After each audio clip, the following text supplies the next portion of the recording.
Well, good afternoon and welcome, everybody. I'm Michael Smith. I was a friend of Bill's.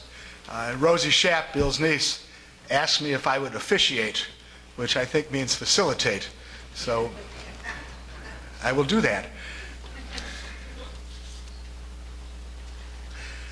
This is a bittersweet moment for all of us because at the same time that we celebrate Bill Schapp's life, we also mourn his loss. There is no joy the world can give like that it takes away. When we lost Bill, we lost a courageous, gentle, adventuresome person. And we're going to remember Bill today. A number of his friends and relatives are going to speak. We have wonderful music that Bill requested, and we have good food that Bill requested. Two things that Bill liked very much, and he wanted us to share that with him and provided for that in his will. Our first speaker is Zachary Sklar. Zach is a screenwriter and an editor, and it was in that capacity many years ago that he started to work with Bill and Ellen. Zach?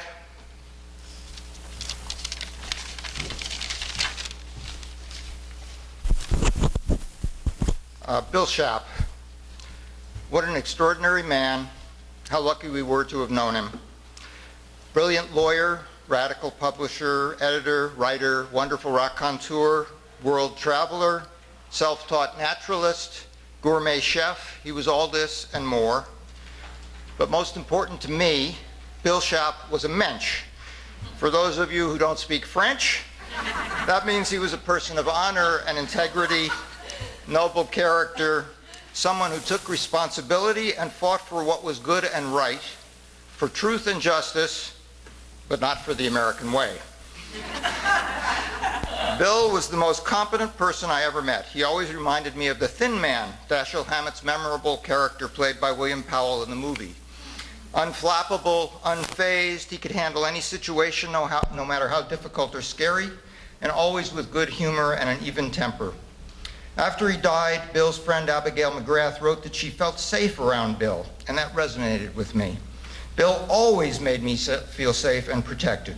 For example, in 1993, Bill and several others, including me, were sued for $1.3 billion, B with a B, for libel by a Jordanian arms dealer. In the book Prophets of War, which Sheridan Square Press published and I edited, author Ari Ben-Menashe had fingered the arms dealer as a covert Israeli agent. When I found that lawsuit on the front door of my 5-floor walk-up, I freaked out. But Bill, calm as ever, hired the best libel lawyer in the world, Mel Wolfe, took full responsibility as publisher and fact-checker, and got the rest of us off the hook. The case was later settled for a pittance, so you can see why I always felt safe and protected by Bill. Bill's own life, of course, was anything but safe. He could have chosen the comfortable route. After law school, he got a lucrative job as an associate at a prestigious Wall Street law firm, married a wealthy woman, bought a townhouse in the West Village. But something happened, the 1960s, and Bill was radicalized. He joined the Lawyers Guild and soon was representing the likes of realist editor Paul Krasner and Yippies, who were arrested for protesting against Hubert Humphrey on the Vietnam War. And then in spring 1968, he got a call that students at Columbia were being arrested at a protest and needed a lawyer. Bill suddenly found himself with 1,400 clients. On the advice of another guild lawyer, he decided on a strategy to drive the court crazy, asking for a jury trial for each protester. When the judge was sufficiently overwhelmed, Bill quietly suggested that perhaps if the charges were dismissed, it would clear the judge's docket for the next 8 years. The judge agreed and everyone went free. Soon Bill quit his Wall Street job and joined a small radical law firm, but the biggest change in his life came in 1970 when he met Ellen Ray, a brilliant redhead whose wild, audacious lifestyle proved a perfect complement to Bill's even-keeled voice of reason and common sense. Ellen was the love of his life. He left his first marriage, and Bill and Ellen spent the next 45 years together, sharing work and adventures all over the world. Ellen said she couldn't have a boyfriend who hadn't been arrested, so they went to the Visitors Gallery of Congress in Washington, played tape recordings of the bombing in Vietnam as a protest against the war, and were promptly arrested. Bill, of course, spent the night as a jailhouse lawyer, counseling accused murderers and thieves. When Bill's law firm dissolved, Bill and Ellen moved to Okinawa, Japan, where Bill was staff counsel for a lawyers' guild project to defend GI resistors to the war in Vietnam. They lived on $36 a month in a communal house. Bill knew nothing about military law, but he read the U.S. Code of Military Justice on the plane over, and he claimed that he never lost a case. Well, initially he lost a few, but when a friendly MP tipped him off that the military had been bugging his office, Bill presented to the court the military's transcripts of his privileged attorney-client conversations, and all the cases he'd lost were immediately thrown out. From 1976 to 1980, Bill and Ellen lived in Washington. Bill was editor of the Military Law Reporter. But more important, Bill and Ellen and the incomparable researcher, writer Lou Wolfe, who's here, founded a small publication called Covert Action Information Bulletin, later Covert Action Quarterly. I believe this was one of the most important publications in America at the time. Its purpose was to expose the nefarious activities of the CIA all over the world, including covert assassinations, destabilization, overthrowing of governments, disinformation. The articles were researched, written, and edited by Bill, Ellen, and Lou, and later by others. Lou Wolfe had figured out how to identify CIA agents at U.S. embassies around the world, and the column naming names outed many of these people in an attempt to make them ineffectual. The CIA was not happy, and they got a law passed to make it illegal to identify an agent. The Intelligence Identities Protection Act was directed at Bill, Ellen, Lou, and their accomplice, Phil Agee. Of course, once the bill was passed, they stopped naming agents. The only one ever prosecuted under the law was Scooter Libby, Vice President Dick Cheney's chief of staff, for naming Valerie Plame as a CIA agent in 2003. In 1980, Bill and Ellen moved to New York, and that's when I met them. They were starting a book publishing house, Sheridan Square Press. I'd worked with Bill earlier on an article about military law he wrote for a legal magazine I edited. Bill asked me to take a look at a manuscript by a former CIA agent, Ralph McGehee. That manuscript became Deadly Deceits, My 25 Years in the CIA, and we ended up publishing 4 or 5 books about the CIA, mostly by former agents who turned against it. Bill used to call them the formers. The Sheridan Square office was on West 4th Street, downstairs from Bill and Ellen's apartment. It was an unbelievably exciting place in the 1980s and early 90s. They were publishing Covert Action. They had started the Institute for Media Analysis and organized a conference on anti-communism at Harvard. They were publishing Lies of Our Times, a monthly magazine exposing the lies of the New York Times and the rest of the mainstream media. They were publishing books at Sheridan Square Press. Bill and Ellen were traveling all over the world, and Bill was giving lectures about the CIA and even writing speeches for Maurice Bishop in Grenada. At the center of all this activity was Bill, doing whatever needed to be done: layouts, contracts, editing, fact-checking, interviews, walking the dog, all in his competent, calm, good-natured way, always with humor. The Sheridan Square book that got the most attention was Jim Garrison's On the Trail of the Assassins, which Ellen managed to hand to Oliver Stone in an elevator in Havana, and which became the basis for the film JFK. By the way, Bill sealed the deal with Oliver by cooking him a fantastic meal. After the movie came out, the book became a #1 bestseller. Unfortunately, the distributor went bankrupt and Sheridan Square got nothing. However, the paperback sale brought in enough for Bill and Ellen to buy a house from Judd Hirsch in Sundown, up in the Hudson Valley. There they spent many years bird watching, growing a garden, picking wild mushrooms, going to yard sales, playing with their beloved dogs, Burroughs and Bamboo, and sharing fabulous meals cooked by Bill with friends from every corner of the earth. Bill taught me 2 things that changed my life forever. First, that you didn't have to be a super serious ideologue to work for peace, justice, and radical social change. You could enjoy life. You could make your work as an adventure. You could laugh with your friends and comrades and eat good food. and celebrate all this big, beautiful world has to offer. The other, even more important thing Bill taught me, you could take on the most powerful and violent institutions in the world, and you didn't have to be afraid. Just think about what Bill and Ellen did. They disrupted the U.S. Congress. They resisted the U.S. military. They outed the egregious crimes of the CIA. They exposed the lies of the New York Times and the mainstream media. And they did it all without fear. Just think about that. For me, raised in Hollywood during the McCarthy-era blacklist, a time and place pervaded by fear, this was a revelation. Bill Schapp and Ellen Ray, just by being who they were and doing what they did, gave me a precious gift. They gave me back my courage. For that, thank you, Bill. Thank you, Ellen. Bill Schapp, Ellen Ray, will always remember you, will always love you.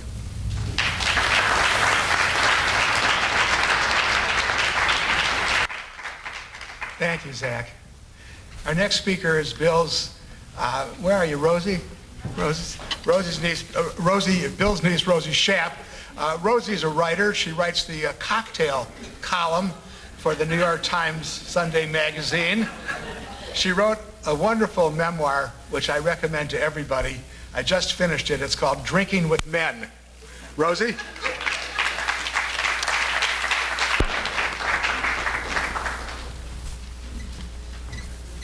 I didn't expect a plug at my uncle's memorial, but I'll take it. Thank you. Like any shop, I would take it, of course. Thank you. And thank you. I guess I said officiate, and you say facilitate. Let's just say officiate. Thank you for officiating at the memorial. It means a lot to everyone here, including Bill's family. So thank you. And I thought family, Bill, among the many things I learned about Bill and loved so much was seeing this incredible network of friends.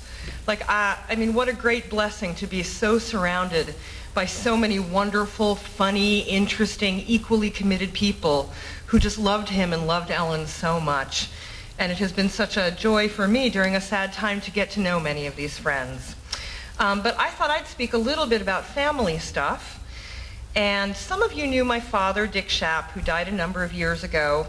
He was Bill's big brother and my Aunt Nancy's big brother. And he wrote a lot of books and a lot of other things, but there was one piece of writing that he often said he was especially proud of.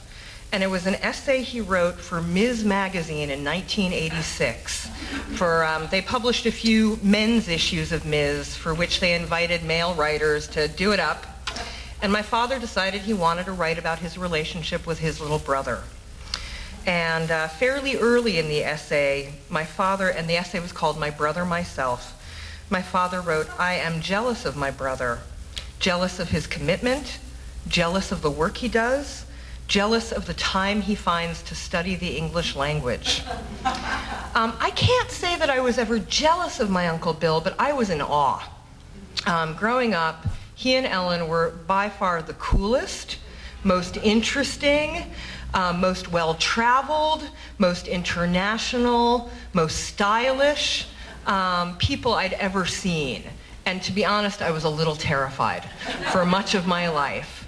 And I'm lucky. I thought it was so beautiful how Zach spoke about them helping him to overcome fear. I got over my fear of them, my awe of them, and I'm so glad I did, because I just came to see up close how delightful, what a joy it was to be around them. And I think part of our shared joy was in books. Ellen read like no one I've ever seen in my life. Even at the very end, in the last weeks, I think she was going through about 2 books a week. Nonstop, lying in her favorite corner of that big purple couch you've all seen, reading nonstop. Bill, of course, always surrounded by books, including the ones my father mentioned about the English language. And to look at Bill's books, many of us have been involved in this work of packing up 4th Street over the last couple months. The cookbooks. Never mind the Thomas Paine, which there's a ton of, and the Marxist scholars, and all the books related to their work on covert action. The cookbooks, Chaucer, tons of Chaucer. He loved Chaucer. So much on language, so much on English usage.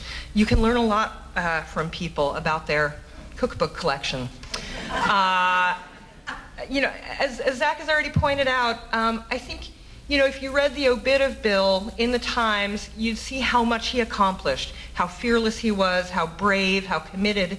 But what you didn't see unless you knew him up close was that gentleness. To me, he reminded me of like a sort of old world European, like a real gentleman. There was something so kind and calm and lovely about him to be around. So I just have one last little story from my dad's essay for Ms. that seemed appropriate.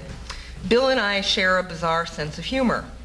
When our father died, a man we both loved and respected, a man whose dreams we only sensed because he held so much inside, we went together to make the funeral arrangements.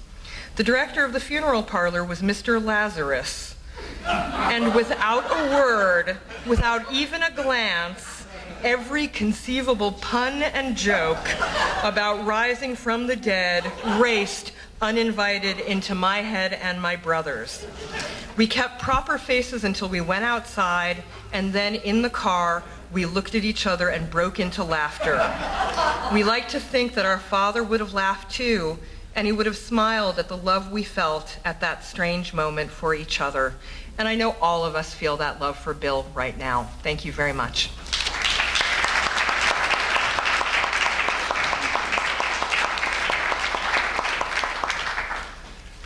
Bill was part of one of the most long-lasting poker games in New York City. And we have with us 3 hardened members of that group. They're still playing. Mel Wolfe is here. Mel, at one time, was the legal director of the American Civil Liberties Union. George Rosenfeld is here.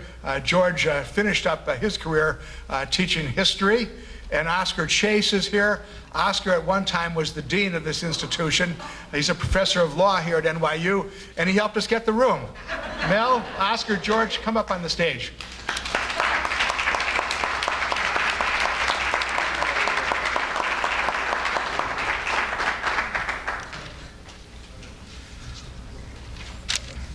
Well, our assigned topic was Bill and the poker game, which I'm going to get to in a minute. But since I worked with Bill for such a long time and knew him as a friend and as a colleague, there are a couple of things I wanted to say.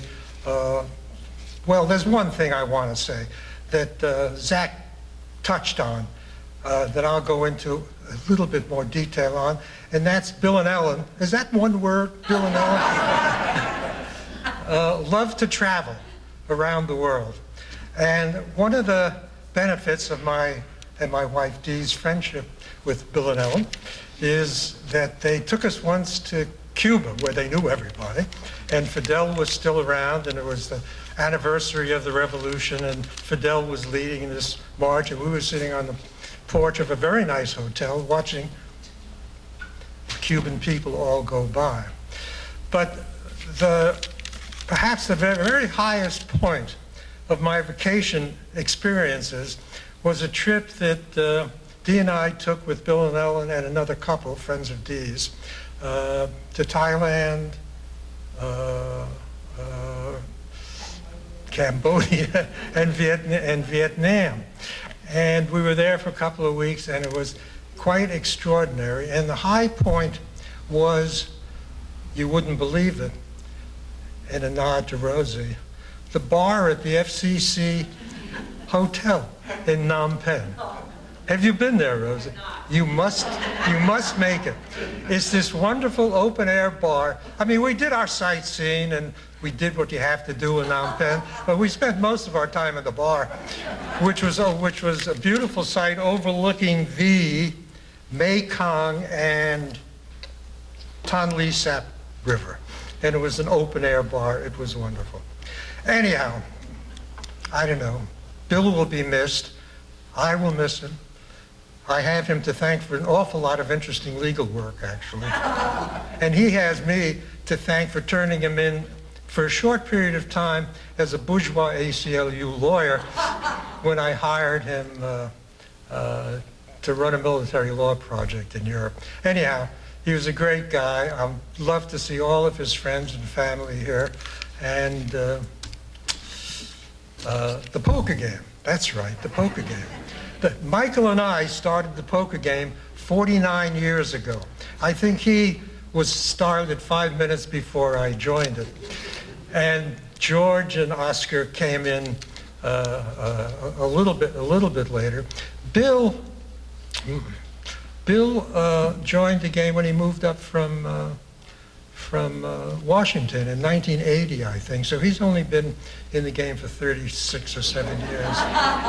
And when he was ill, I mean, it plays a significant role in all of our lives, actually. We've been at it for such a long time. But when Bill was on his sickbed, we moved the game down to his apartment and played the last several games there, so that he could. It was a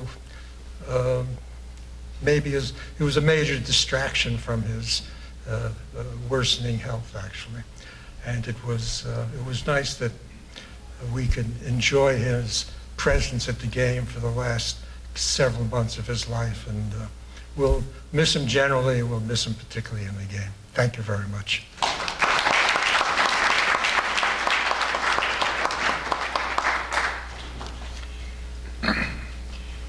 I'm Oscar Chase, and thanks to Michael for the plug. Yes, I'm one of the recently joined poker players. I've only been about 30, 35 years. I'm still a newcomer. And picking up on what Mel said about the last few weeks, the times that we did come down to 4th Street and play, Bill was in bed, but he would be picked up and wheeled to the table, full of joy. And I wanted to, in these days of emails, we don't save, or we tend not to save in the same way that we did when there were real letters. But one I'm always going to save was an email from Bill dated February 20th of this year. And our typical playing time was every 2 weeks. And Bill sent an email to all of us, and he said, anyone want to play every Wednesday? And he said, after all, I'm not long for this world. And we tried to organize a game as quickly as we could, but he passed before that final game. And it's, of course, moves me to tears just thinking about it. But on the brighter side, Bill was a great, great poker companion. A poker game is what passes for a support group for men of a certain age. And that was us. But Bill was, all the things that you said about him, he was brave, he was unpredictable, he was never intimidated. Sometimes he should have been a little more intimidated. And when he won big. And one of the events that I recall is Bill was winning, and the phone, his cell phone rang. This was when they were still doing the loot journal, and he said, "Oh my God, there's a terrible problem going on at the printers. I gotta leave." And he was up about $100. We all looked at him. After that, every time Bill was substantially ahead, I think the printer's going to call. The only other thing I did want to say about Bill is, and you also mentioned, people mentioned how erudite he was. It's amazing the thoughts, the grammar, the literary allusions that he would make in the course of pulling for an inside straight. And it was just great. And I thought of that when I pulled out this email again, because as many of you, all of you probably can remember, when Bill's, at the end of Bill's name and address and all of that, come the words, fiat justitia ruat coelum, which means, I had to look it up, let justice be done though the heavens fall. And that was Bill, and I'll never forget it. And I'm going to put this on my emails as well.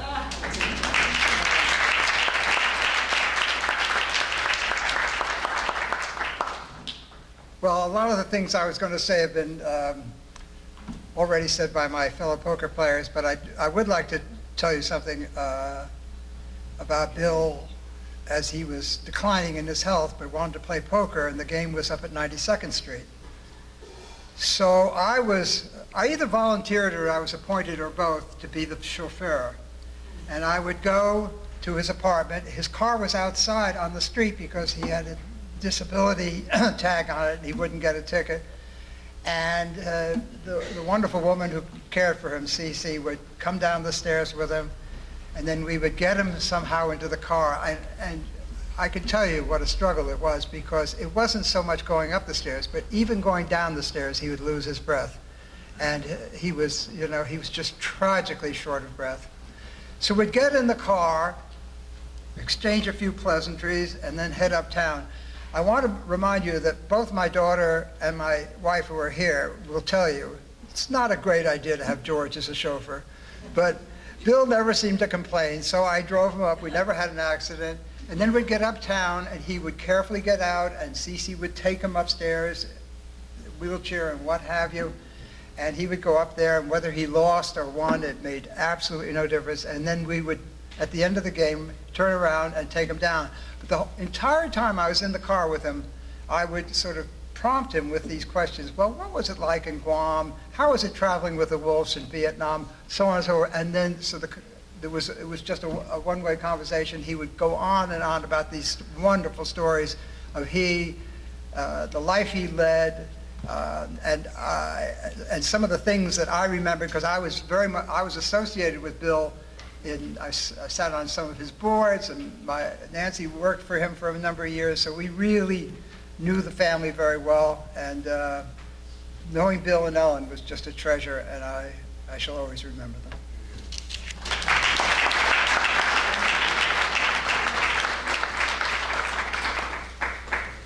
You know, if you want to hear some of those stories, you can hear them. We put down the website on the back of the program. Heidi Bogosian, my friend who used to head the Lawyers Guild, and my other friend Michael Ratner from the Center, and I have a radio show called Law and Disorder. And the three of us interviewed Bill, and it's a wonderful interview. If you look at the back of the program, you can get the interview and hear Bill tell about 45 minutes worth of great stories. And Phil Schaap, really the jazz maven of America. He's responsible for getting these great musicians here.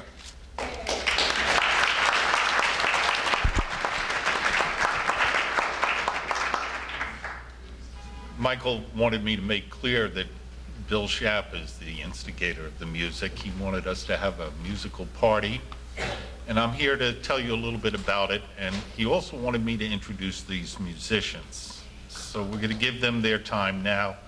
We've got a very old man on the trombone. Say hello to Sam Chess.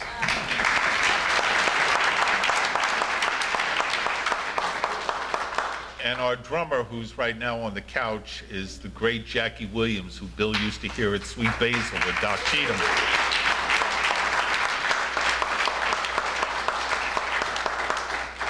And Bill and Ellen used to sometimes come to these things called tea parties. I had to explain to Bill that it wasn't about marijuana, but that the band would be great. It was Vince Giordano on the bass.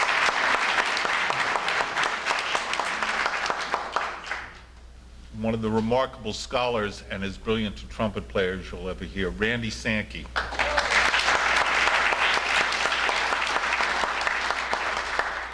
And at the piano, another young gentleman, Matisse Picard.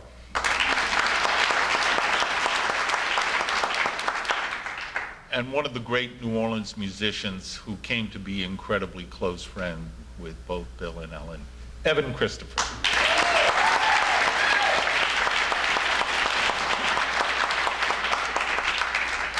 Now, a little later in this service, I'm going to join with my cousin Rosie and talk a little bit more about the family. But right now, I want to bring to your attention, most of you know that Bill loved New Orleans. And I'm sure you also know he loved jazz. But he was particularly devout about the original jazz from New Orleans. It was a lifelong experience, and there probably are very few, Nancy's here, his sister, myself is part of the younger part of the older wing, who can give testimony to this. So I'm just going to briefly show you how hardcore he was. When he was a child, his father, Dick wrote about so marvelously in Ms., Rosie Schapp bought a record by Woody Herman called the Calliope Blues. That's where it started for Bill. And by the way, it is Calliope and not Calliope. And just to prove that he was Bill Schapp, he spent the rest of his life tracking the history of both pronunciations. Which one was more in vogue, particularly in New Orleans and across the Mississippi River. And he was a wordsmith, and it was the Calliope Blues. And then this world traveling portion that you've heard about, that started early too. Just 19, he went on his way to Paris. And he was armed with a letter from my father, Walter Schapp, who had known, of course, was close friends with Sidney Bechet, a letter of introduction to the great New Orleans master, Sidney Bechet. And Bill got on the plane, went to Paris, and he got there in time to go to Bechet's funeral. Just missed him, back in 1959.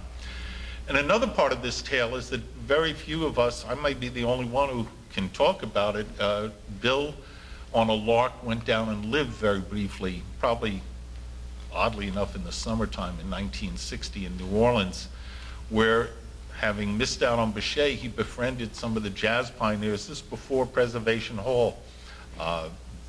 One of the great early figures, Big Eye Louis Nelson, became best buddies and sometimes drinking partners with Bill. And he also built up a good friendship with another great trumpet player named Wallace Davenport. And it was around this time that I kind of had enough. I was a child, but I knew that what was going on. And our interests, Bill's, mine, and of course my parents', we decided we were going to go get the 78s of my father's collection that had been in storage at our grandmother's, Rosie Schapp's, who Rosie is named for. And we started bringing them back from Brooklyn to this room in Queens. It's funny because now it houses my Charlie Parker collection, but it housed my father's 78 collection. And Bill, and this I remember because he was the first relative I noticed of our generation coming over without his parents. He must have had his driver's license by now. And he would go over the 78s, and he only would take the early stuff. You know, the Kid Ory's, and even the New Orleans Rhythm Kings. And, you know, forgive me, Bill, I don't remember those records ever coming back. And of the four of us, my mother, Marjorie, my father, Walter, myself, and Bill, we would have a 78 listening party. And my mother was the least devout about the really earliest jazz. She was actually the better musician. But at the end of these things, we would listen to the middle ground. It was a Mary Lou Williams 78 of a song that was called Overhand, which this young student over there, Matisse, knows as New Froggy Bottom. So it has two titles. My mother was so scared she had 6 copies of this 78, and I think we wore out 5 of them. And it was always the last thing that was played. So it's going to be the first thing that's going to be played now. This was one of Bill's favorites as well as my mother's. And then the whole band is going to play some of that New Orleans good stuff that Bill wanted you to hear.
much. Bill and Ellen took my wife Debbie and me and our son Eli down to New Orleans. And then he took us out to the western part of the state to hear the music out there, the Cajun music. And they always were concerned about Eli, who became a professional musician. Bought him a zither, and Bill said, "Listen to the music from the third man." They gave him records, they encouraged him, and I think it helped. Our next speakers are Victoria Kupchinetsky and Misha Gutkin. And if you ever suspected, like the CIA did, that Bill had a Russian connection, this proves it. Hello, everybody. Thank you so much for inviting us to speak. Yes, we are the Russian connection. We are the Ruskies, as in the Ruskies are coming. And we did go to Sundown, to their Christmases, to their house on West 4th Street. We went antiquing with them. We went mushrooming with Bill. And they taught us so much, not by teaching anything, but just being and allowing us to trot along. Yes, so the Russian connection was how I was the one who first met Bill and Ellen when Ellen recruited me to do some translating on a film she was working on about Russia and the fall of the Soviet Union. And that's to work on a film, they brought me upstate, and that's how I discovered upstate. Now, the film never got made, but the beautiful friendship started. So, some people mentioned that Bill and Ellen traveled a lot, and we didn't get to travel with them, although we did go to New Orleans to visit, but we followed in their footsteps. The trip that Mel mentioned down the Mekong River, a few years later, we went, and the same travel agent who arranged that, we met him in Hanoi, and the first thing he did was he sat us down to feed us dinner and asking how was Bill and Ellen. And so this, their impact, their spirit was felt throughout the world. Not the big things that they did in their life, but just the human connection. And so we went to Cuba, where we also were introduced by Bill to a family that they stayed with, and we were treated as guests of honors to an embarrassing almost degree.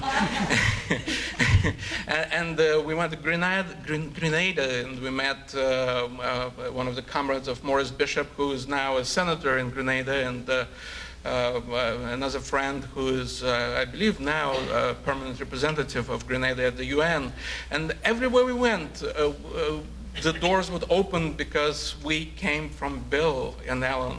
And so just this, it's an amazing experience to have known them. And everything that Bill did, he did with a kind of a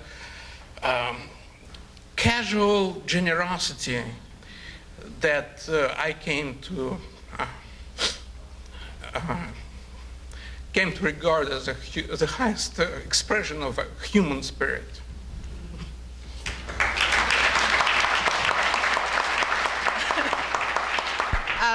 I also have to mention that Bill taught me how to cook by not teaching me, but just by showing. And I come from, in my idea, before I met them, the most sophisticated dish that I knew was potato salad with a lot of mayonnaise. So beef Wellington, seafood gumbo, clafouti. Clafouti was a very exotic animal. We also went mushrooming together, separately and together. And once I remember I went mushrooming separately, and I brought hundreds, I'm not exaggerating, maybe dozens and dozens of mushrooms. And I showed them to Bill, and he looked at them and he said, "You have to throw them out. They are no good." But at that point, I was thinking that I was great. I wanted to graduate from his cooking academy, and I wanted to stand my own ground. So I threw out half of those mushrooms, and half of them I made a stew of, and I ate them. I ate it all by myself. and I didn't die.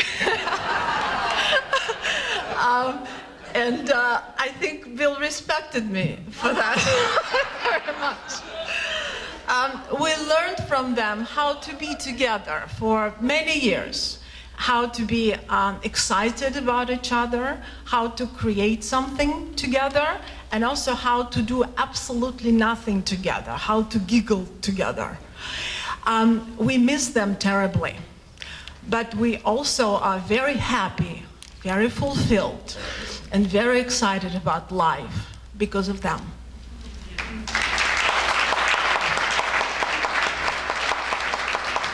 Thank you. Two of Bill and Ellen's longtime friends, Robin Anderson and Guy Robinson. They're professors at Fordham, and they'll speak next. Come on up.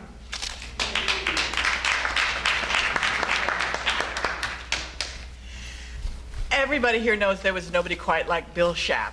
He was one of a kind, and he seemed to do and know everything. He was a quintessential Renaissance man. He was a Marxian human.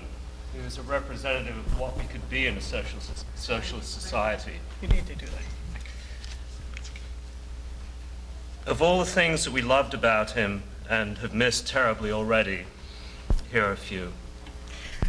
We loved particularly the wonderful dinners we used to have with him at sundown, and the dinner parties, and there's one of the menus in Bill's classic kind of fractured French, which was a lot of fun. And it was his cooking, and his cooking wasn't so much a noun as it was a verb. So it wasn't just about getting dinner on the table, it was an intellectual project. He'd go to his library of cookbooks, he'd find a recipe, study it, and actually follow it. He worked in very tight spaces, as you all probably know too, but he always had everything that he needed. The knives that he brought up to sundown from Manhattan were always very sharp. Still today, there are sassafras stems from our old tree hanging in our garage, and we'd kept these for Bill. We'd give them to him, and he would dry the leaves. He'd make the filet to make gumbo and the other Louisiana recipes. We loved his love of nature. Eventually, I became an ecologist, but Bill was probably the first naturalist I ever knew. He took us on nature walks, and I heard a veery for the first time. He gave me his backpack, and I found in it dozens of maps of nature trails. There was even 3D maps with a special viewer. There was a compass, there was a stopwatch. Space blanket. Oh, a space blanket too, yes. And there was even a bottle of map preserver. And attached to one of the inside pockets, the zipper handle, there was a minuscule screwdriver, like he had that there to adjust his glasses while out on the trail. I loved walking into a room and finding him in his chair reading a book. A lot of us buy a lot of books, but Bill actually read them. There was always a reference book to apply to any conversation. Ask a question and he could find the answer well before Google. Not long ago, I heard somebody say to Bill, well, it makes sense you're a lawyer. You always say things so precisely. But I was thinking, well, this was really Bill. He was a lawyer, yes, but he cared about words, details, precision. Almost everything about this was Bill Schaap. He was a world adventurer and an explorer, and from the Catskills to New Orleans, we discovered all those places. Of course, we rarely got lost because he plugged in the GPS every time. I'll miss crowding onto the couch under a blanket, watching telly. His polite good nights when it was time for us to go to sleep.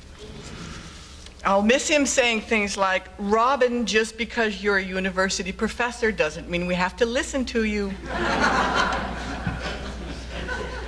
The Bill Schaap wit and his gentle mocking. His compassion and patience. He was a natural-born teacher. He even taught me how to wire up electrical circuits. But most of all, I will miss Bill when he was in the kitchen, cooking up something wonderful, drinking a Heineken, Ellen was sitting on her director's chair, and all was right with the world.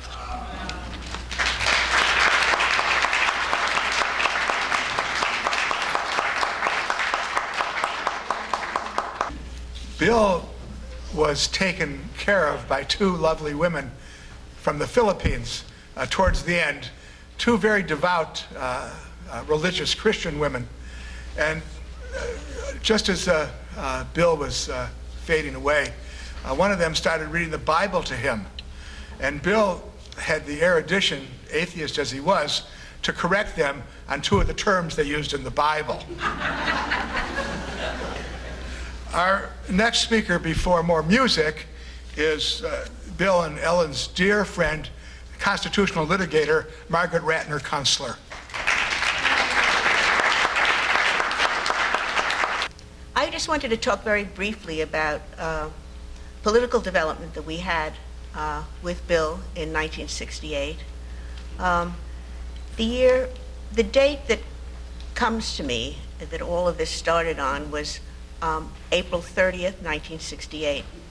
That was the day that the police came into the Columbia campus with their batons, and I have to change a few facts that were stated before, and arrested 700 people and sent 200 people to the hospital. It was an experience for many of us who were deeply involved, who were at Columbia, and who were nurtured by lawyers who came to help us. And among them was Bill Schapp. Bill at that point was working with Jonathan and David Lubell, who had the wonderful joy of being kicked off the law review at Harvard University because they were communists. And so there was a wonderful mix of people. We joined up with members of the Center for Constitutional Rights, Arthur Kanoy, and Morty Stavis, and many others. And then it brought about the resurgence of the National Lawyers Guild, because from the 50s on, the Guild had kind of petered out. But the Columbia Rebellion brought the Guild back together again and made a career for many of us. Bill came in, and with the lawyers from the Center and the lawyers from the Guild, including Mary Kaufman, these tremendous mentors who taught us so many things, filed a lawsuit called Grossner against the trustees of the Columbia University. And working on that lawsuit, I mean, we were law students, Gus Reichbach, Eleanor Stein, Michael Ratner, and me, was the first time we had ever done real legal work. And we learned how to draw up a complaint and how to put facts out, and how facts were the most important thing. And really what we did was we put out the demands of the Columbia students and set forth all of the things that the Columbia University was doing in the gym and all of their connections with the war in Vietnam, and put them out into this complaint. All of these people became, and many people from the Guild who we worked with very closely, became one subset of Bill's very, very close friends who remained devoted to each other and to him for all this time. I just want to say that one of the things that sticks with me in this whole process is the concentration on trying to make this world a better place. And my daughters, when they were making this film about their father, asked Daniel Berrigan in an interview, "Do you think we can make the world better?" And Daniel said, "No, maybe not, but we should live as if we've done it." And that's really how Bill lived his life. My name is Zachary Sklar. It's my extreme pleasure to have had the fortune of being able to be with you today. I'm very happy to find out that so many people got to commune with Bill and Ellen around the music in New Orleans, and so I'm happy to share that with you here. The thing about the music of New Orleans, and the piece that I'm going to perform for you, is that in New Orleans, the music serves many functions, many purposes, but in situations like these, we use the music to free the spirit. Whatever you believe about a person's spirit, whether you believe that it resides in your own memories or our collective memories, or whether you believe that there's another plane of existence, the fact of the matter is, it's only by transforming our grief and our sorrow into a celebration of their lives that they are allowed to be free in whatever context that is. So with that, this is a piece. In a way, this is, for us in New Orleans, yes, losing Bill is a drag. Losing Ellen was a drag, but losing Bill and Ellen, that's just something that really grabs us. And in New Orleans, a lot of us actually didn't know about their many lives. We knew them through the music.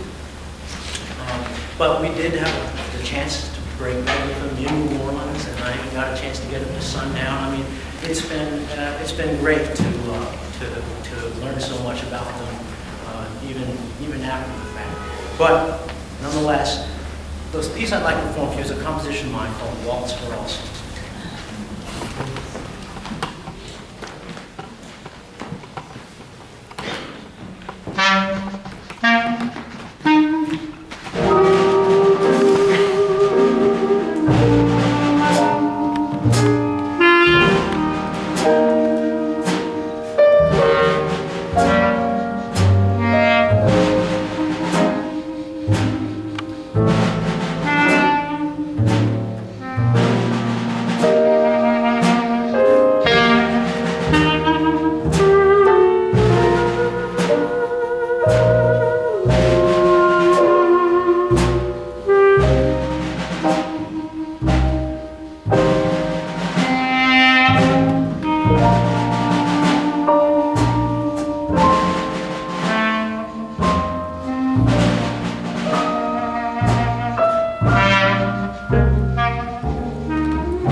thank you very much. That was just a beautiful song.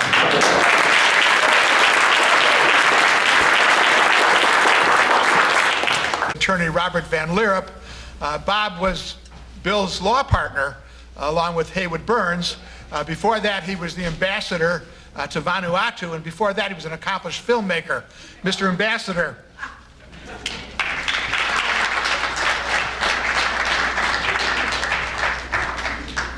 Thank you, Michael. And I thank my mother who wrote that introduction for Michael.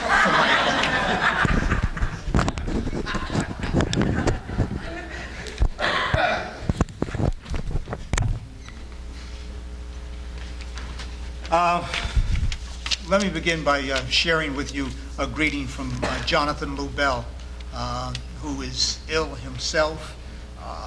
Cried a little bit when I told him where I was. I was speaking with Bill Goodman, and Jonathan said, please tell everyone that I'm there. He is there with us. I first met Bill when he was working for Jonathan and David, along with Bill Crane and Steve Fine and others. And one of the things that struck me a great deal about Bill is that he not only represented demonstrators, but he was a demonstrator himself. I remember walking the picket lines at the New York Athletic Club over the treatment of Muhammad Ali with Bill.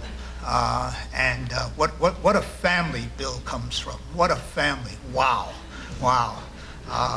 Rosie and Phil, awesome. Words can never express what Bill meant to us all. I can recall sitting in his office talking with him about my many days working at the Village Vanguard, and also about his experiences in Kenya, my experiences in Kenya, and African art, the English language, everything. Everyone has already said it. What a guy. En Vogue did a song called What a Man, What a Man. They were singing about Bill Schapp. I can't really imagine saying anything that would be adequate to describe Bill and what Bill meant to us all. I'm going to read something to you very briefly, very quickly, something that I sent to a few people a while back. Peter Weiss asked me, what does this mean? Why are you sending that at the time? But I think you'll understand, this really applies to Bill. Live a life that matters. Ready or not, someday it will all come to an end. There will be no more sunrises, no minutes, hours, or days. All the things you collected, whether treasured or forgotten, will pass to someone else. Your wealth, fame, and temporal power will shrivel to irrelevance. Your grudges, resentments, frustrations, and jealousies will finally disappear. So too your hopes, ambitions, plans, and to-do list will expire. The wins and losses that once seemed so important will fade away. It won't matter where you came from or on what side of the tracks you lived in the end. It won't matter whether you were beautiful or brilliant. Even your gender and skin color will be irrelevant. So what will matter? How will the value of your days be measured? What will matter is not what you bought, but what you built. Not what you got, but what you gave. What will matter is not your success, but your significance. What will matter is not what you learned, but what you taught. What will matter is every act of integrity, compassion, courage, or sacrifice that enriched, empowered, or encouraged others to emulate your example. What will matter is not your competence, but your character. What will matter is not how many people you knew, but how many will feel a lasting loss when you're gone. What will matter is not your memories, but the memories that live in those who loved you. What will matter is how long you will be remembered, by whom and for what. Living a life that matters doesn't happen by accident. It's not a matter of circumstance, but choice. Choose to live a life that matters. And you could tell a lot about Bill from his library and from his friends. And all of you who are here have done so many things in your collective lives, all of us. We fought for many good causes. And I'm going to tell you one thing. I intend to do this, but I hope all of us will fight harder And when we put it to the powers that be, that we will say that's for Bill and Ellen. Peace and power. Bill and Ellen.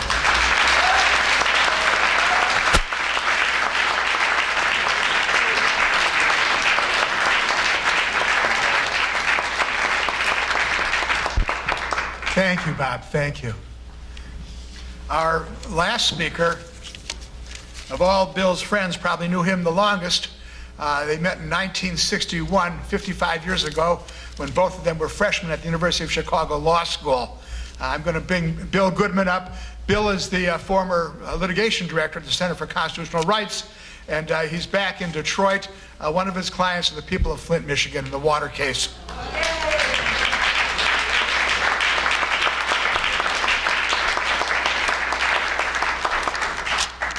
You know, I thought I was I thought I was probably the only person who could remember Bill's law school days until I saw Joe Friendly back there. Let's hear it for Joe. Bill and I both knew Joe then, our first year of law school, when Joe had a different name. But we knew him then for years since and loved him throughout.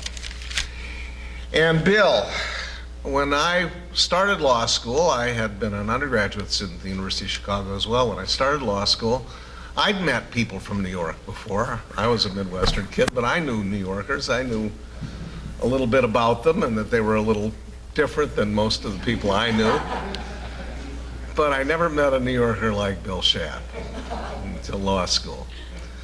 The combination of mild cynicism, wit that was sharp as a razor, and humor that belonged with the Marx Brothers put me over the edge, really. And then I perceived that he also, as well, had politics.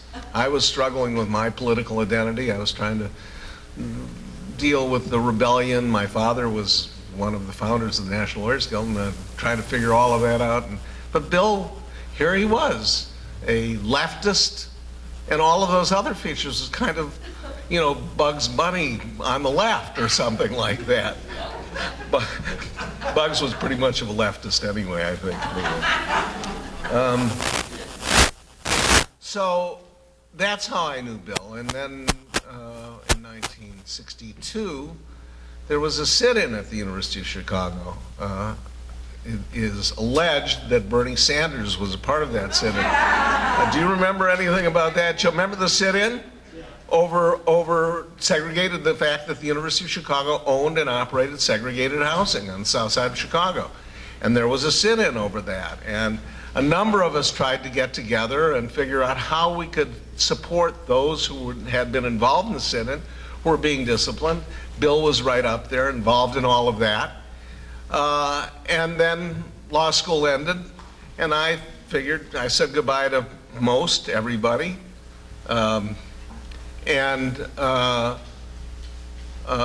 figured out that my own politics, I guess, would be a part of the National Lawyers Guild, which at that time was, as Margie described it, consisted mostly of older people who I viewed as older people, a little stodgy, a little staid. So when I went to my first National Lawyers Guild convention and saw Bill Schapp sitting there, I said to myself, maybe I'm doing the right thing. This is where I belong. This is appropriate. And I continued to see Bill at Lawyers Guild conventions. At one point in the 70s, early to mid 70s, I became the president of the National Lawyers Guild. And Bill was working with the Military Law Project at that time, one of the projects which, as president of the Guild, I was proudest. It was one of the huge accomplishments of the Lawyers Guild during that time.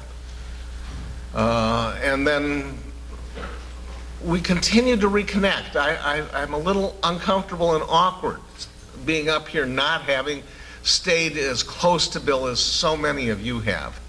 But I can say that the connection with Bill over those years told me that I had to be here today for this. I got up at 4 in the morning to fly here. I'm getting up early tomorrow morning to leave town. but I had to be here. In the 90s, or I think it was the 90s, or maybe I think it was the 90s, one of my children worked for Bill and Ellen, working for Lives of Our Times, my son Michael. And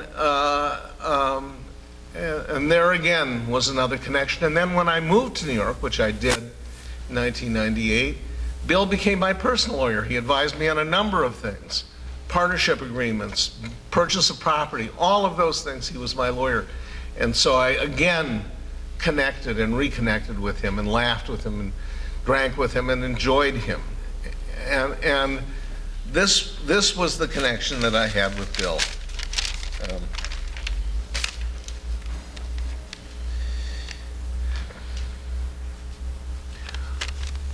Michael told me that I had to say, because I'm the last speaker, I had to say something. Huh? You're the last non-family. Oh, good. Thank you. Thank you. But I still have to say something poetic, right? So here's what I want to say. And I thought I was ordered to do this, not that long ago, so I had to come up with some poetry. And the poetry that comes to my mind is Shakespeare's sonnet number 30, When to the Sessions of Sweet Silent Thought I summon up remembrance of things past. When I went to the sessions of Sweet Silent Thought, I summon up my remembrance of things past. I think of Bill Schapp. I think of his, I wrote it down here. I think of his, it's pretty good. That I think of his huge humanity and his humor, but his humanity which was defined in my mind, in my experience, and over the years, the remembrance of my things past and his, as when he saw falsehood, he could not stomach it, and when he saw injustice, he could not stand it. And that was Bill Schapp. Thank you very much.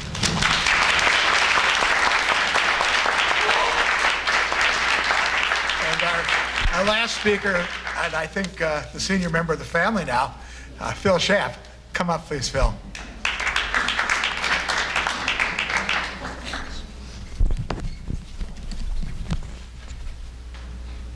I'm pleased that all of the previous speakers have told you just how great Bill Schapp was.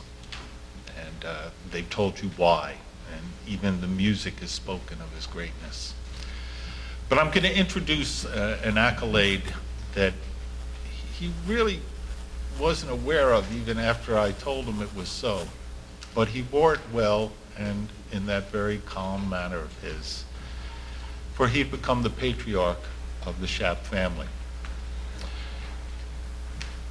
There's a book, we had a relative, Dr. Rosie Schapp, who in 1937 did a family tree. And this 11th generation, we only had one member at that time. He was 3 years old, Dick Schapp. And I'm the youngest member of that generation. And after my father's death, Bill became the oldest male Schapp anyway. I said, you're patriarch of the family. And he said, well, you don't have to tell anybody.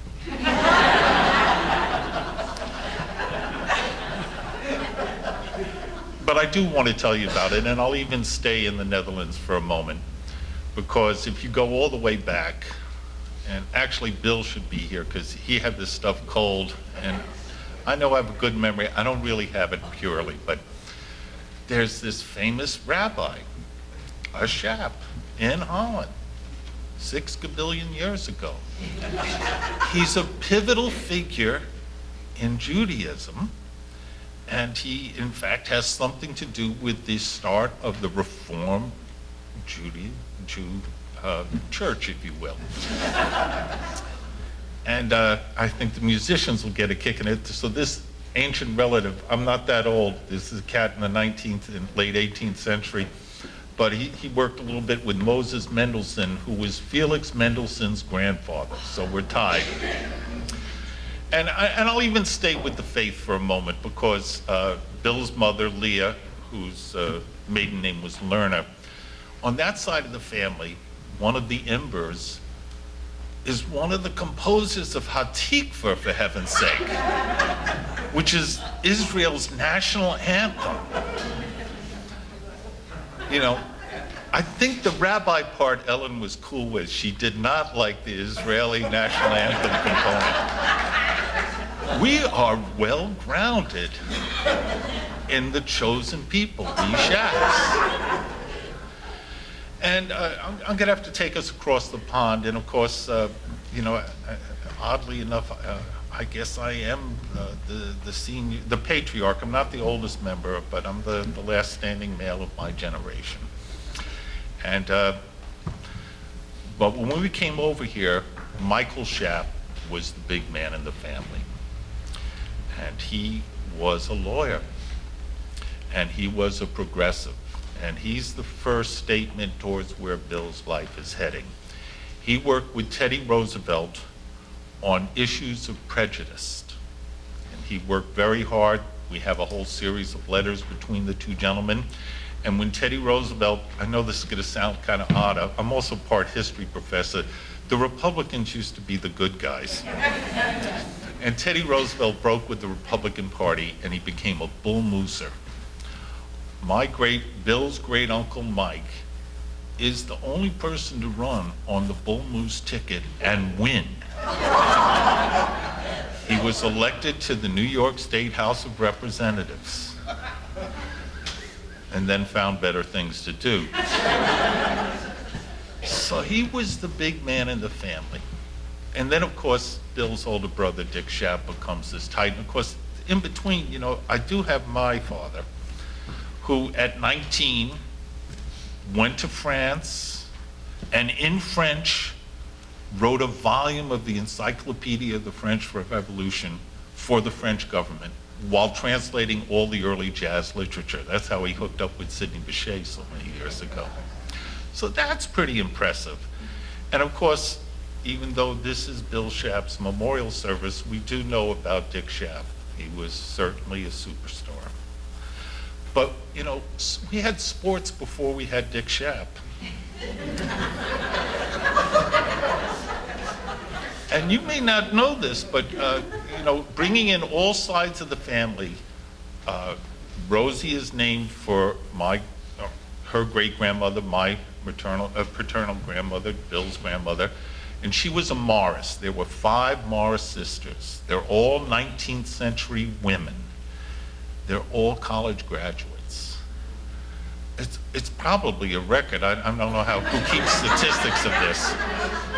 But you know, one of the records on that side of the family was one of the Morris sisters married a man named Vandernoot, and Lady Vandernoot became the first female judge. And after my father's funeral, Bill tracked down the Vandernoot's great-granddaughter. We had a nice dinner. Susan was there with me, you know, and we talked about things we didn't know anything about for about an hour and a half, but we were really proud. It was a great family. And another one of the Morris sisters married a man named Isaacs, and their sons, Elliot and Billy Isaacs, were basketball stars for CCNY when they were nationally ranked, and the coach was as famous as anybody who's ever led a team. His name was Claire B. LIU, excuse me, Claire B. I got his schools flipped. Claire B. His daughter is, Billy Isaacs' daughter is here with us, and we had sports back in the day. They were superstars. They won. They played Madison Square Garden and won. So that's pretty impressive. And then we start moving on into our generation, and there's still some sports here with Rosie's brother, Jeremy.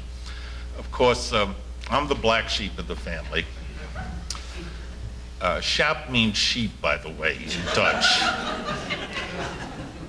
I pick sports. I pick jazz, rather. I should have picked sports. I'm still hung up about it that I make a blooper at this late date. But of course, dear cousin Rosie outdoes us all. She picked booze.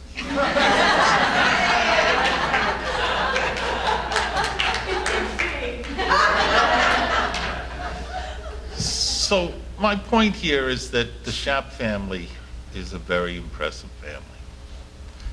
And you know some of them, all of us knew Bill.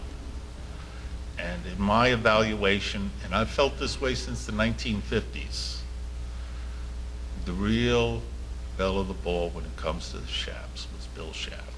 He was the greatest.